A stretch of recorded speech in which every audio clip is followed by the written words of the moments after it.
A história é marcada por pessoas que mudaram os conceitos de sua época. Algumas mudanças são tão profundas que ainda hoje podem ser sentidas. Elas só foram possíveis graças a audaciosas e gananciosas campanhas, sejam elas de cunho político ou militar. Sua maneira de governar e de se voltar para o povo o imortalizaria.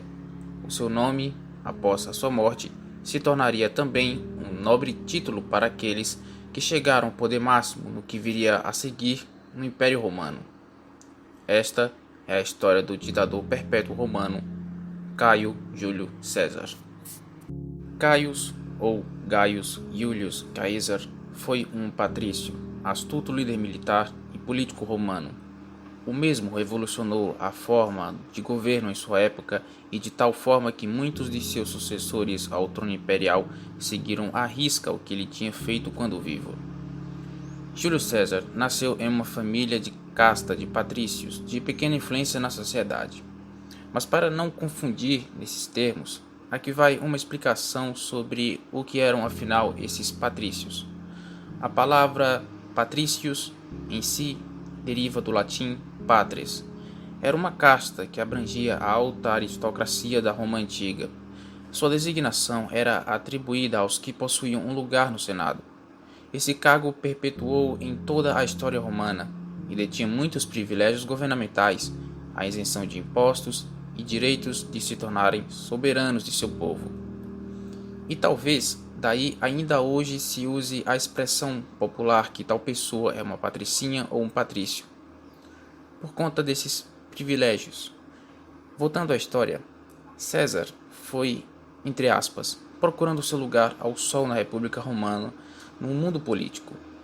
Então, no ano 60 a.C., Júlio, juntamente com mais dois políticos, Crasso e Pompeu, formaram o primeiro triunvirato, que na prática é uma aliança política, e essa aliança manteve a República no domínio por anos e se voltaram a táticas de cunhos populistas, o que claramente iria contra os princípios da alta aristocracia do Senado, que tinha em sua liderança Cícero e Catão. Júlio César nasceu em uma família patrícia, a gente Júlia. Gente, aqui no caso, refere-se a uma espécie de termo que era utilizado para a inscrição das famílias da aristocracia romana, e que a família Júlia, ou gente Júlia, afirmava ser descendente de Ascânio, filho do legendário troiano Enéas, que por sua vez era, segundo a mitologia romana, filho da deusa Vênus. De acordo com Plínio, um naturalista local, seu terceiro nome, ao qual os romanos eram conhecidos, e no caso aqui César, ou Caesar, vinha de um antigo ancestral que nasceu de Cesariana. Do latim, isso significa cortar. Mas outras sugestões também podem explicar seu nome, como por exemplo de que César nasceu com muito cabelo, e portanto em latim se tornaria Caesaris. Ou por ter olhos cinzas bem claros, que em latim fica oculis caesis. Enfim, a família ao qual ele nasceu, os Julii Caesares, não detinham popularidade na aristocracia romana. E sua mãe, Aurélia Cota, era uma pessoa muito influente em sua família, mas quase nada se sabe oficialmente da infância de César. No ano 85 a.C., o seu pai morre de forma súbita e então, já com 16 anos, ele se vê como chefe da família. Nesse mesmo tempo, uma guerra civil eclode com seu tio Caio Mário e o general Sula. Muitos expurgos foram sendo realizados, desde execuções a expulsões para o exílio. Nesse período, a cidade estava sob o comando direto de Lúcio Cornélio Cinna, que foi eleito 4 vezes seguidas como cônsule da República. César fora nomeado alto sacerdote de Júpiter, que era um importantíssimo cargo religioso, casando-se tempos depois também com a filha do general Lúcio Cornélio Cinna, Cornélia. Da guerra civil entre Caio Mário e Sula, Sula sai vitorioso, e o governo onde César está é declarado inseguro e logo torna-se alvo de conspirações, também despojado de sua herança e do casamento com sua esposa. Afastou-se de Roma e seguiu carreira militar, onde despontaria como um dos maiores comandantes militares, não só de seu tempo, bem como da própria história por sua flexibilidade tática. esteve sob comando de Marco Minúcio Termo na Ásia e Servilio Isáurico na Cilícia. Obteve alta distinção em combate, tendo sido um receptáculo da coroa cívica, a segunda maior honraria de Roma aos bravos combatentes. Sula morre por volta do ano 78 a.C.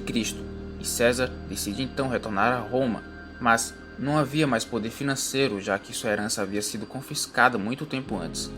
Tornou-se então advogado pela oratória e a voz firme que possuía. Porém, não demorou muito para que ganhasse notoriedade por processar governadores e altos políticos locais. Em meio ao que acontecia, durante uma viagem ao mar Egeu, César se viu prisioneiro de um grupo de piratas, onde lá fora ultrajado e seu nome desonrado pela barbárie dos seus captores. Nesse difícil momento, os piratas exigiram 20 talentos de prata como resgate, porém insistiu que exigissem 50 por seu valor e com o mesmo tendo sido pago tempos depois. Foi libertado, e em retaliação pelo episódio, César recrutou uma frota, perseguiu, capturou os piratas e os crucificou, como antes havia prometido durante o cativeiro. Uma promessa que seus sequestradores haviam considerado uma piada. Como sinal de, entre aspas, clemência, aliviou-lhes da dor da crucificação, facilitando sua morte, ao cortar-lhes as gargantas.